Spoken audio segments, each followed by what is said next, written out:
You mentioned Syria. I have to hit Syria before I let you go because I want to the battlefield, but I want to also hit Syria. There were attacks that there were reports that there were attacks on the Russian base in Tartarus, I believe it's called. From my memory. Um, Yeah. yeah, in Syria. And Yeah. apparently these were jihadis. I don't think it's a coincidence that there's a jihadist government, that Trump just shook the man's hand, told him, hey, great job, great beard. The guy looks tough history, whatever the hell he said, good looking. Yeah. Yeah, Anything but saying I'm shaking hands with the former leader of both Al-Qaeda and ISIS in Syria, who was wanted with posters for a $10 million bounty by the United States, even during the Biden administration. The hand that I've shaked has used to chop somebody's head off. Yeah, that's what he should have been. Let's do far moralizing about dead people again, right? Okay. Yeah. Right. Right. I know exactly right. But is it a coincidence that that base comes under? Now, there are two parts to this. One, Russians were protecting the Alawite community that was being slaughtered by his dogs in Syria. There's that. Yeah. Meaning they were housing them at that military base. Yes. Does it have more to do with that? It's like, hey, how dare you protect these innocent people that we want to chop their heads off? Or is it, yay, I got a call from Trump that we need to put more pressure on Russia and we don't want them in Syria in the first place, or for that matter, his European backers, that we don't want Russia here in the first place, so put pressure on the base.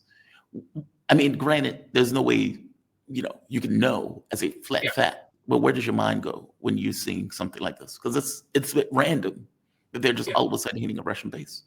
Okay, so this was May 20th, and they hit a Russian base, right? They hit an outpost on the outskirts. Drones were involved, right? They used drones and they used snipers. And reportedly, 2 Russian soldiers were killed and 4 to 5 injured, and at least 2 of the jihadis were killed. So a terrorist group claimed responsibility. The group is Soraya Birkin al-Farhat, the Euphrates Volcano Brigades, right? They are a group directly affiliated with Hayat Tahrir al-Sham. The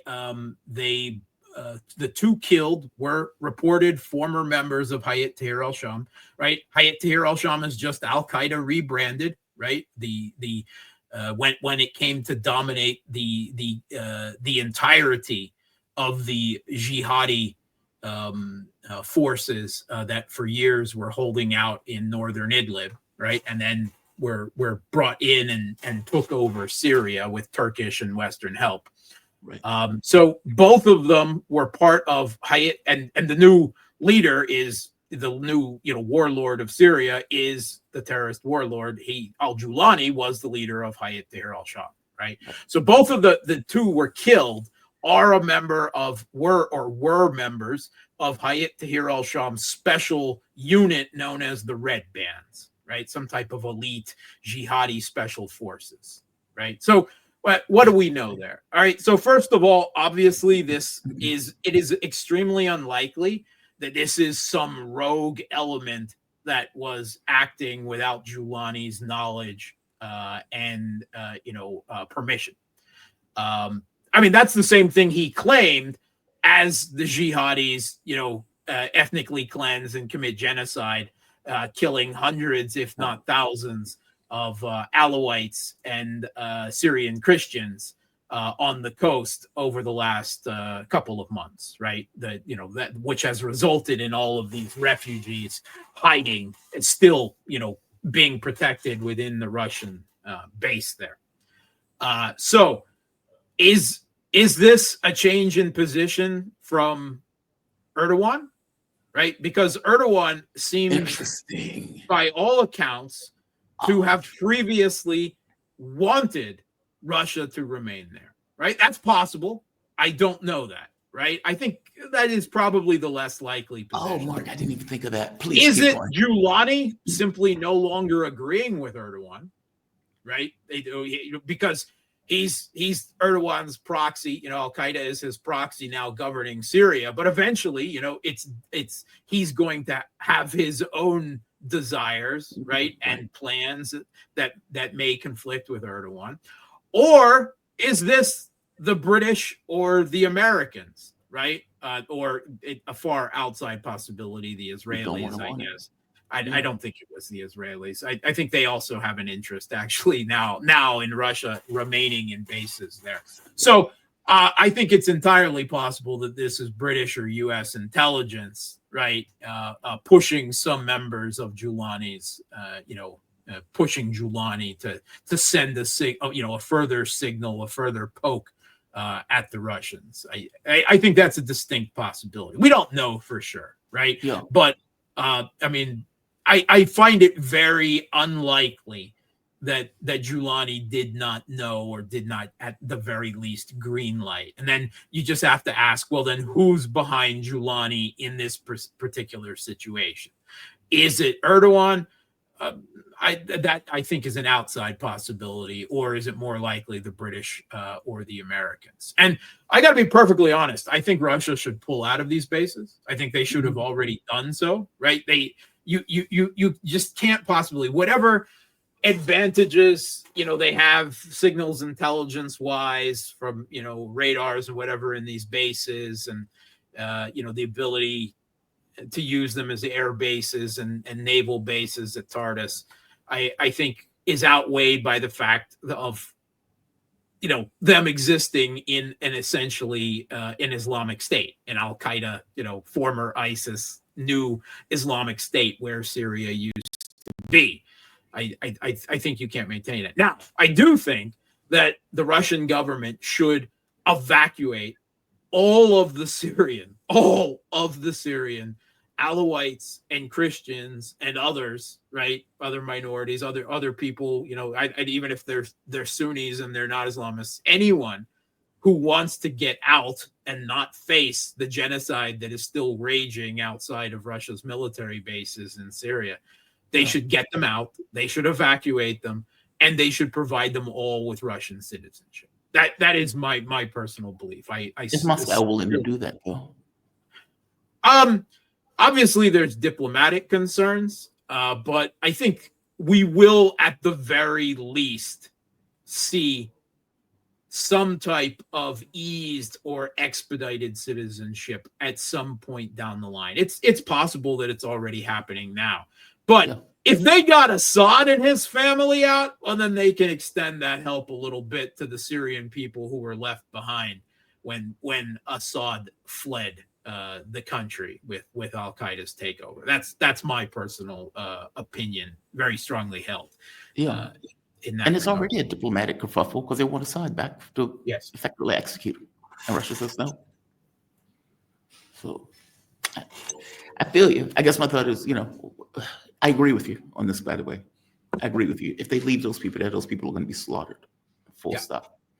The last thing I want to turn to is what's taking place on the battlefield. So I've been seeing Russia taking village after village after village. That here, there goes the belief that drones can somehow replace military power, because it doesn't seem like those drones are able to hold the line. It doesn't matter. I mean, the drones, considering that the Kiev regime has a dearth of artillery and air power and tanks and everything else at the battlefield now, with that in mind, the Kiev regime is doing a good job with what drones it has, right? It uses them, the FPV drones, they're deadly. Numbers as high as 75%. So in the mid 70s of Russian casualties come from FPV drones. Yes. Yeah. So 70% from drones, and then another 20% from artillery and other types of long range strikes, and 4% from small arms fire, from actual guns. 4%. So you never really see the person that killed you. Exactly. But that's been the story for most of this conflict, right? The videos we see on the Telegram channels of the of the small arms combat, of storming trenches and knife fights, that is that 4%, just to keep in mind. So, I mean, they're doing a good job with what they have. I'm always amazed that the Kiev regime is able to keep its forces still fighting. I mean, it's not a surprise with the Banderite fascist ideologicals, Azov and Idar and all of these others.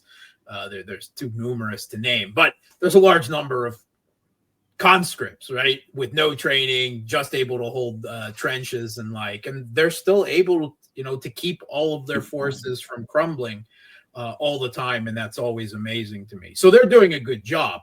But at the end of the day, Russia has more drones, right? And they have better drones and a wider variety of strike drones, Lancets, Orlans, reconnaissance. They have just more and a better quality and better variety of drones, right, for more purposes. And they've got everything else on top of that. The air power, the FABs, the electronic warfare advantage, everything. Those things are devastating. Those FAB bombs. Yeah. It's not a surprise. But the Western mainstream media will stay in denial, and they'll continue to talk about crawling forward inches and stalemate until Russia takes some particularly strategic location. They just ignore that, right? In the middle of May, right? I don't have numbers for every day and everything, but there were at least 3 days in the middle of May. We're not even out of May yet. So a little over a week ago, where I noticed that I took a look at the numbers, and Russia was taking 31 square kilometers a day. That's what I mean. Right? Not all in one place, right? Forward everywhere, right? But it's significant in a conflict like this, in a war of attrition. It's still a war of attrition, but the war of attrition, the improvement of positions is happening much faster than it was before. The Kiev regime's game of plug whenever there's a hole is running out of effectiveness. They just can't defend everywhere it runs now. Russia is, they've got a big pocket that they are collapsing, both in the area around Pokrovsk and, even more importantly, in the Liman, Kupiansk area. There's a big pocket being collapsed there, with the possibilities of cauldrons or near cauldrons developing. And the Western media is making a big deal out of 50,000 troops poised in Kharkov, right? That had previously been involved in retaking Kursk, and now they're being redirected to Kharkov. Putin is about to march on Kharkov city.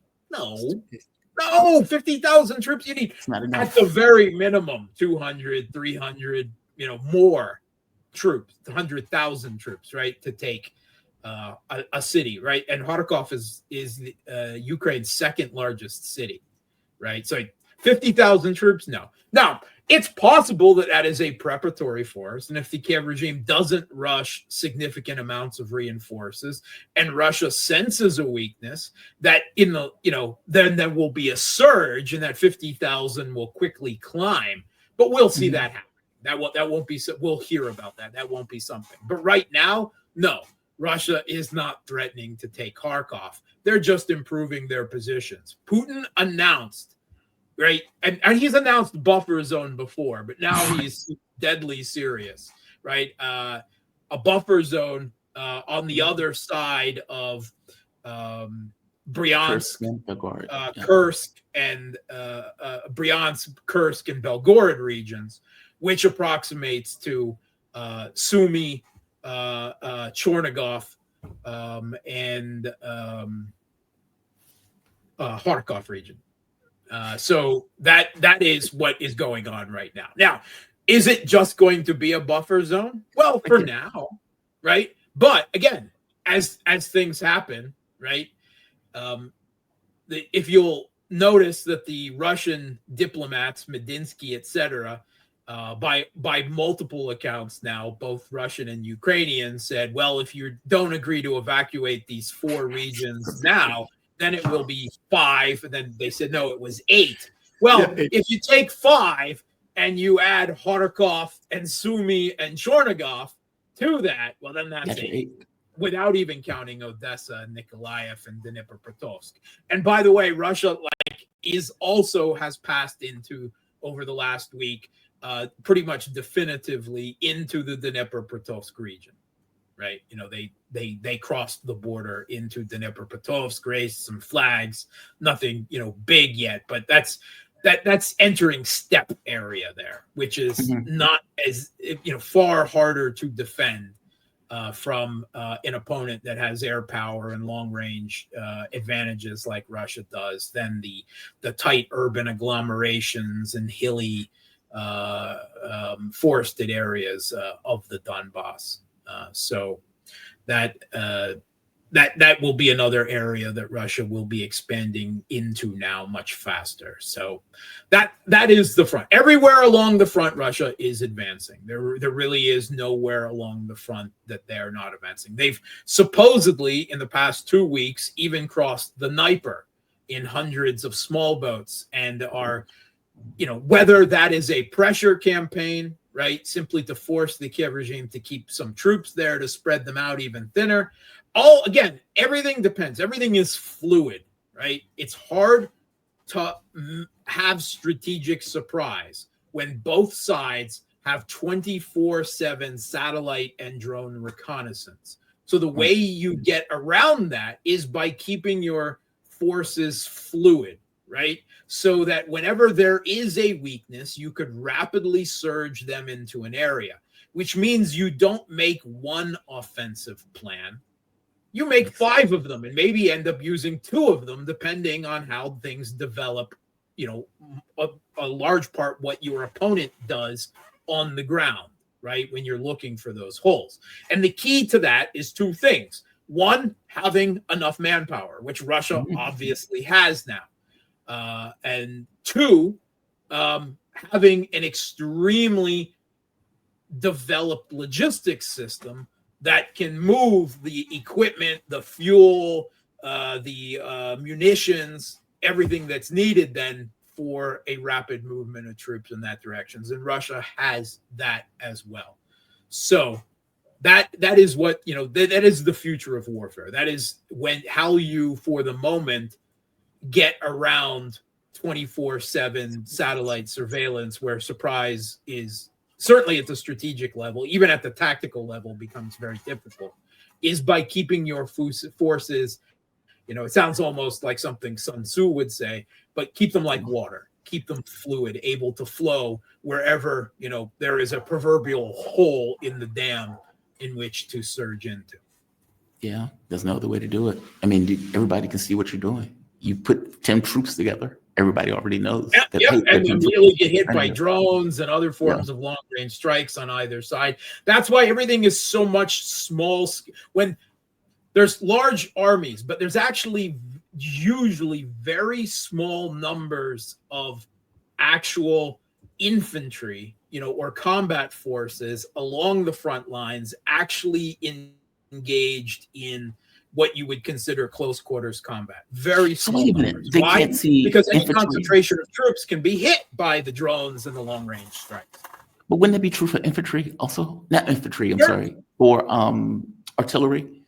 Like, meaning the people who are doing these artillery or drone swarms and those type of things, don't they have to organize in order to do those things? Or artillery has to stay spread out and hidden and constantly moving as well. Right, which it helps, because you'll notice that, like, these